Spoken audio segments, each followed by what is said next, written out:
महेश दास respond कीजिएगा। अगर समर्थन में यहाँ खड़े होते हुए जरूर दिख रहे हैं मोहन भागवत आरएसएस प्रमुख, लेकिन जातियां जो हैं उनमें संघर्ष नहीं होना चाहिए, यानी यूजीसी के नए रेगुलेशन से कहीं ना कहीं अगड़ा बनाम पिछड़ा की लड़ाई तो शुरू हो गई थी, ये तो मान रहे हैं महेश दास। जी पूजा जी, देखिए पूजा जी, ये यूजीसी का जो नियम आया था वो एक आंकड़े आधारित नियम था जो 2012 में, जिसमें यूजीसी के का आंकड़ा है उसमें 118% की बढ़ोतरी हुई है। संविधान में जो लिखा हुआ है कि समानता का अधिकार, उस समानता के अधिकार के लिए राज्यसभा में एक कमेटी बनी। इस कमेटी का नेतृत्व दिग्विजय सिंह जी कर रहे थे। उस कमेटी के रिपोर्ट के उसके पहले एक पायल तांडवी और रोहित वेमुला का केस 2019 में पीआईएल हुआ था। उस पीआईएल के आधार पे सुप्रीम कोर्ट ने ऑर्डर दिया था कि संस्थानों में जातीय जो विभेद होता है उस पर कुछ कड़ा कानून आना चाहिए। उसके आधार पर जो उस कमेटी में बीजेपी के कितने सदस्य थे? बीजेपी के कितने सदस्य थे?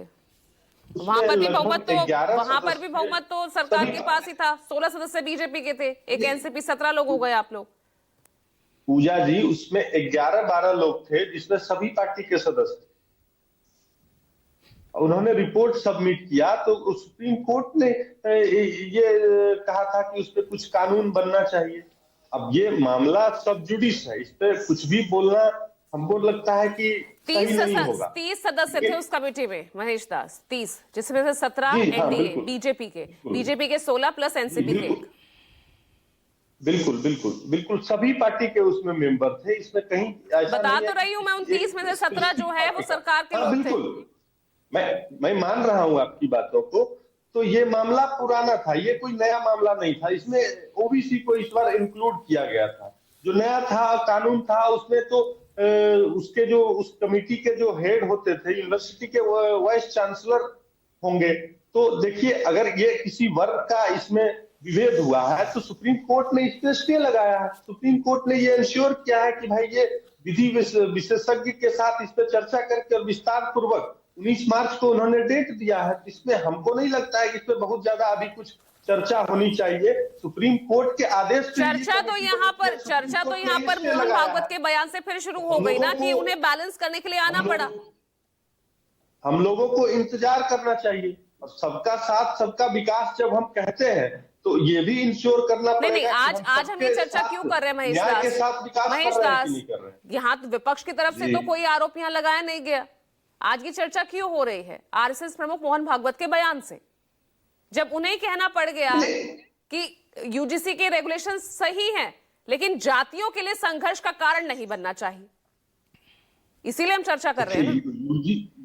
ये जातीय विभेद की जो यूनिवर्सिटी में घटनाएं होती है ये यूजीसी के ही रिपोर्ट के आधार पे ये कमेटी बनी थी और सुप्रीम कोर्ट ने ये आदेश दिया था। ये हमने और आपने नहीं दिया था, ये सुप्रीम कोर्ट ने ही आदेश दिया था कि इस पे कुछ कड़ा कानून बनना चाहिए जिससे कि यूनिवर्सिटी में जो जातीय विभेद की तो वो तो कह रहे हैं ना कि एक वर्ग को प्रोत्साहित करने के लिए आप दूसरे वर्ग को दबा नहीं सकते, वो ये भी तो कह रहे हैं ना। इशारा कहाँ है? इसमें किसी भी वर्ग नहीं, देखिए इसमें किसी भी वर्ग को दबाने या उठाने की बात नहीं है। यहाँ हर एक वर्ग के साथ न्याय होना चाहिए। ये सुप्रीम कोर्ट ने आदेश दिया था कि एक ऐसा कानून आना चाहिए जिसमें सभी को न्याय मिले। इसमें कहीं कोई ये है ही नहीं कि इस जाति को दबाया जाएगा या उस जाति को उठाया जाएगा, ये कहीं कुछ था ही नहीं। ये तो जो यूजीसी का रिपोर्ट आया था, एससी एसटी आपने ओबीसी को शामिल कर लिया, एससी एसटी ओबीसी को शामिल कर लिया, सवर्ण अपने आप को यहाँ पर ठगा हुआ महसूस कर रहा है। सुप्रीम कोर्ट ने उसके साथ अन्याय होगा, उसकी सुनी भी नहीं जाएगी। माननीय सुप्रीम कोर्ट ने अब स्टे लगा दिया। हम लोगों को अब इंतजार करना चाहिए 19 मार्च तक।